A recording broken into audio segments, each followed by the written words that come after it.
Hello दोस्तों, कैसे हैं आप सभी। उम्मीद करते हैं कि आप लोग बहुत अच्छे होंगे और मन से पढ़ाई कर रहे होंगे। तो दोस्तों आप लोग वीडियो में अंत तक बने रहिएगा। आप लोग को इस वीडियो में देखने को मिलेगा क्लास 10 के बायोलॉजी का फर्स्ट चैप्टर का ऑब्जेक्टिव क्वेश्चन, जो कि ऑब्जेक्टिव का ये पार्ट 6 है। तो चलिए देखते हैं पहले क्वेश्चन को। आप लोग को प्रयास करना है कि प्रत्येक क्वेश्चन का आंसर कॉमेंट में देने के लिए। देखिएगा, पहला क्वेश्चन आपसे पूछा गया है कि एक स्वस्थ व्यक्ति का सामान्य स्थिति में रक्तचाप कितना होना चाहिए। इनका सही आंसर हो जाएगा 120/80 mmHg होता है। इनको आप ध्यान रखिएगा। इसमें दो क्वेश्चन बनता है और क्वेश्चन आपसे पूछा जाएगा कि अनुशीतलन रक्तदाब कितना होता है, तो वो होता है 80 mmHg। यदि जो आपसे पूछा जाए कि प्रंकुचन रक्तदाब कितना होता है, तो दोस्तों वो होता है 120 mmHg होता है। तो आपको ये सब सारे पॉइंटों को ध्यान रखना है। देखते हैं अगले क्वेश्चन को। 2 नंबर देखिएगा। 2 नंबर क्वेश्चन आपसे पूछा गया कि किस जीव में आपको बताना है कि वो कौन सा जीव है जिसमें हीमोग्लोबिन नहीं होता है। पक्षी, मक्खी, मनुष्य, इनमें से कोई नहीं। तो दोस्तों जो मक्खी होता है उसमें क्या होता है, हीमोग्लोबिन नहीं पाया जाता। जैसे कि आपको पता है कि जो मानव शरीर में मतलब है ना, ब्लड का यानी खून का रंग लाल दिखता है, जिसका वजह क्या है, हीमोग्लोबिन के कारण ही दिखता है लाल। तो इनको आप ध्यान रखिएगा। आपको ध्यान रखना है मक्खी के साथ साथ तिलचट्टा है ना, तिलचट्टा में भी क्या होता है, हीमोग्लोबिन की मात्रा नहीं पाया जाता, हीमोग्लोबिन नहीं पाया जाता है। इनको आप ध्यान रखेंगे। देखते हैं अगले क्वेश्चन को। देखिएगा 3 नंबर आपसे पूछा गया है 3 नंबर कि मानव में डायलिसिस थैली है। मतलब आपको बताना है कि है ना, मानव में डायलिसिस थैली किसे कहा जाता है, किन्हें कहा जाता है, नेफ्रॉन, न्यूरॉन। तो दोस्तों इनका सही आंसर हो जाएगा ऑप्शन ए है ना, नेफ्रॉन को ही डायलिसिस थैली कहा जाता है।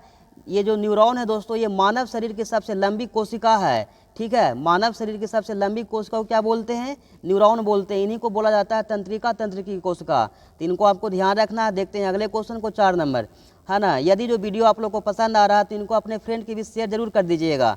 देखते हैं 4 नंबर क्वेश्चन को। देखिए आपसे पूछा गया है 4 नंबर क्वेश्चन कि हीमोग्लोबिन प्रोटीन वर्णक में है ना, हीमोग्लोबिन प्रोटीन वर्णक में कौन सा धातु पाया जाता है। आपको ध्यान रखना, जो हीमोग्लोबिन क्या है, एक प्रोटीन है ना। आपको बताना है कि उसमें कौन सा धातु पाया जाता है, लोहा, मैग्नीज, मैग्नीशियम, कॉपर।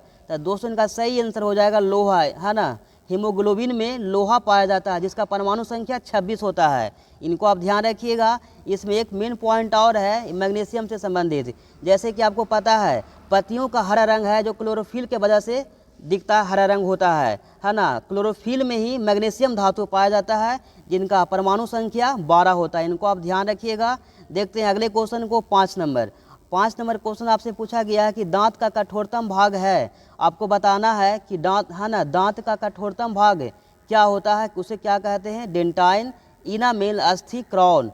तो दोस्तों जो दांत का सबसे कठोर भाग होता है उसको हम बोलते हैं इनामेल। उसे हम क्या बोलते हैं, इनामेल कहते हैं। आपको ध्यान रखना है। यह जो मानव का दोस्तों होता है ना, यह मानव शरीर का सबसे कठोर पदार्थ होता है। यहाँ तक कि ये हड्डी से भी ज़्यादा मजबूत होता है। तो आपको ये ध्यान रखना है, जो इनामेल है वो क्या है, हड्डी से भी ज़्यादा मजबूत होता है। तो उम्मीद है कि इनको आप समझ पाए होंगे। देखते हैं अगले क्वेश्चन को। 6 नंबर देखिएगा। 6 नंबर आपसे क्वेश्चन पूछा गया है कि रंध्र है ना, रंध्र मुख्यतः पाए जाते हैं। यहाँ पे मुख्यतः लिखा गया जो कि मुख्यतः होना चाहिए। ठीक है, उम्मीद है कि आप समझ रहे होंगे है ना। रंध्र मुख्यतः पाए जाते हैं तना में, पत्तियों में, जड़ में, इनमें से कोई नहीं। तो दोस्तों इनका सही आंसर हो जाएगा ऑप्शन बी, ये पत्तियों में पाया जाता है। पत्तियों के ऊपर होता है ना। जो दोस्तों रंध्र होता है ना, एक छिद्र होता है। ठीक है ना, क्या बोलता है, पत्तियों हैं जो मतलब इसी के द्वारा, रंध्र के द्वारा ही गैसों का आदान प्रदान करते हैं। तो उम्मीद है कि आप इनको समझ पाए होंगे। देखते हैं अगले क्वेश्चन को। 7 नंबर देखिएगा। 7 नंबर क्वेश्चन आपसे पूछा गया कि निम्न में से किस रंग की प्रकाश किरण प्रकाश संश्लेषण के लिए सबसे ज़्यादा प्रभावी है ना। आपको बताना है वो कौन सा रंग है, हरा, नीला, पीला, लाल। तो दोस्तों इनका सही आंसर हो जाएगा ऑप्शन डी। ये क्या है, इनका सही आंसर है इस क्वेश्चन का। देखते हैं अगले क्वेश्चन को। देखिएगा 8 नंबर क्वेश्चन आपसे पूछा गया है। 8 नंबर क्वेश्चन आपसे पूछा गया है दोस्तों कि प्रकाश संश्लेषण की प्रकाश अभिक्रिया होता है, प्रकाश संश्लेषण की प्रकाश अभिक्रिया होता है किसमें होता है, वही आपको बताना है। क्लोरोप्लास्ट के स्ट्रोमा है ना, स्ट्रोमा में, क्लोरोप्लास्ट के ग्राना में। यहाँ पे घर क्या मिसप्रिंट से मतलब गलती से लिखा गया, इनको आप ध्यान रखेंगे। यहाँ पे सही आंसर हो जाएगा दोस्तों क्लोरोप्लास्ट के ग्राना में ही होता है। तो उम्मीद है कि इनको आप समझ पाए होंगे। देखते हैं अगले क्वेश्चन को। देखिएगा 9 नंबर क्वेश्चन आपसे पूछा गया है कि रंध्र का मुख्य कार्य क्या है। आपको बताना है कि रंध्र का मुख्य कार्य क्या होता है, प्रकाश संश्लेषण, गैसों का विनिमय एवं बाष्पोत्सर्जन, पोषण, भोजन का परिवहन। तो दोस्तों इनका सही आंसर हो जाएगा ऑप्शन बी, गैसों का विनिमय एवं बाष्पोत्सर्जन। क्या है इस क्वेश्चन का सही आंसर है। देखते हैं अगले क्वेश्चन को। 10 नंबर देखिएगा। 10 नंबर क्वेश्चन आपसे पूछा गया कि प्रकाश संश्लेषण की दर, आपको बताना है कि प्रकाश संश्लेषण की दर निम्न में से किस कारकों पर निर्भर करती है। प्रकाश के गुण पर, प्रकाश की मात्रा पर, जो कि ये दोनों सही है दोस्तों, इसलिए इनका सही आंसर हो जाएगा, है ना। यहाँ पे देख सकते हैं ऑप्शन में सी दिया गया है दोनों, इसलिए हम बोल सकते हैं कि इस क्वेश्चन का सही आंसर है ऑप्शन सी। ठीक है, तो उम्मीद है कि समझ पाए होंगे। देखते हैं अगले क्वेश्चन को। देखिएगा अगला क्वेश्चन आपसे पूछा गया 11 नंबर। देखिएगा अगला क्वेश्चन है दोस्तों 11 नंबर। आपको बताना है कि जीवन की एक महत्वपूर्ण विशेषता है अणु की गति, वृद्धि, संग, समन्वय। तो दोस्तों इनका सही आंसर हो जाएगा ऑप्शन बी, वृद्धि। क्या है इस क्वेश्चन का सही आंसर है। देखते हैं अगले क्वेश्चन को। 12 नंबर देखिएगा। 12 नंबर क्वेश्चन आपसे पूछा गया है कि इसमें कौन है जो, कौन सा ऑप्शन है जो, है ना, वसा को वसा अम्ल तथा ग्लिसरॉल में बदलता है, चेंज करता है। सक्रिय पेप्सिन, लाइपेज, इमाइलेज, है ना, इन्वर्टेज। तो दोस्तों का सही आंसर हो जाएगा लाइपेज। क्या इस क्वेश्चन का सही आंसर है। देखते हैं अगले क्वेश्चन को। 13 नंबर देखिएगा।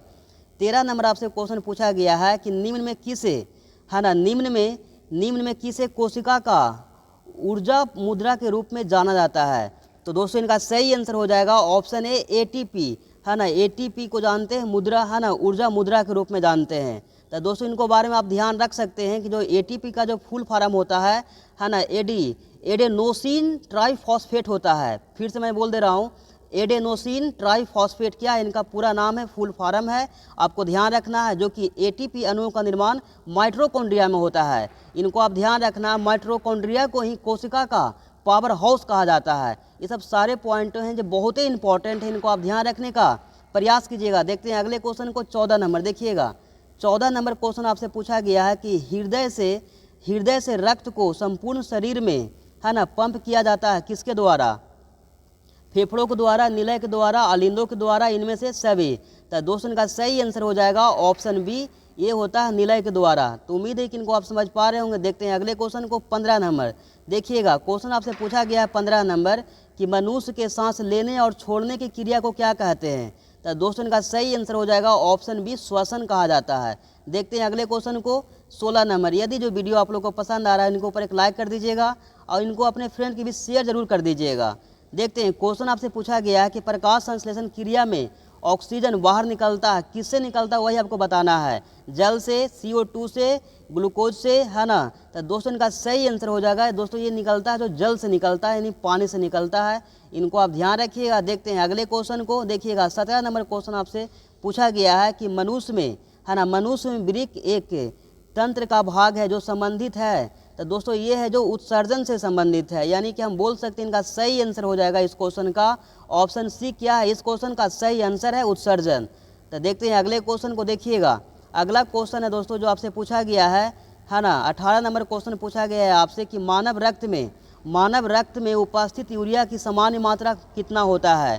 तो दोस्तों ये होता है जो 5 से 20 mg/dl होता है। मतलब हम बोल सकते हैं mg जो dl है, mg/dl है, उनको हम बोलते हैं मिलीग्राम, है ना, मिलीग्राम पर डेसीलीटर। ठीक है, तो यहाँ पे mg में सिर्फ दिया गया है मिलीग्राम में, तो इनको आप ध्यान रख सकते हैं। लेकिन इनका सही होता है ना, जो क्या बोलता है यहाँ पे तो 5 से 20 मैं बोला, लेकिन यहाँ पे 20 है तो 20 को आप टिक आउट कर सकते हैं। ठीक है, लेकिन इनको आप बोलना होगा आपको मिलीग्राम पर डेसीलीटर में। तो उम्मीद है कि इनको आप समझ पाए होंगे। देखते हैं अगले क्वेश्चन को। देखिएगा 19 नंबर क्वेश्चन आपसे पूछा गया है कि, है ना, जीवों के शरीर में ऊर्जा का उत्पादन किस क्रिया के द्वारा होता है। तो दोस्तों ये होता है जो श्वसन के माध्यम से होता है, यानी कि हम बोल सकते हैं ये होता है जो श्वसन के द्वारा होता है। इनकी मतलब कि हम बोल सकते हैं सही आंसर हो जाएगा ऑप्शन डी। इस क्वेश्चन में क्या है सही आंसर है। देखते हैं अगले क्वेश्चन को। देखिएगा जो कि इस वीडियो का क्या है, ये लास्ट क्वेश्चन है।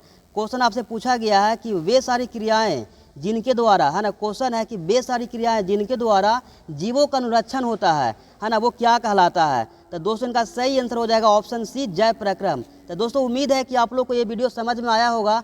तो चलिए आपसे मिलते हैं किसी और वीडियो में, तब तक के लिए जय हिंद।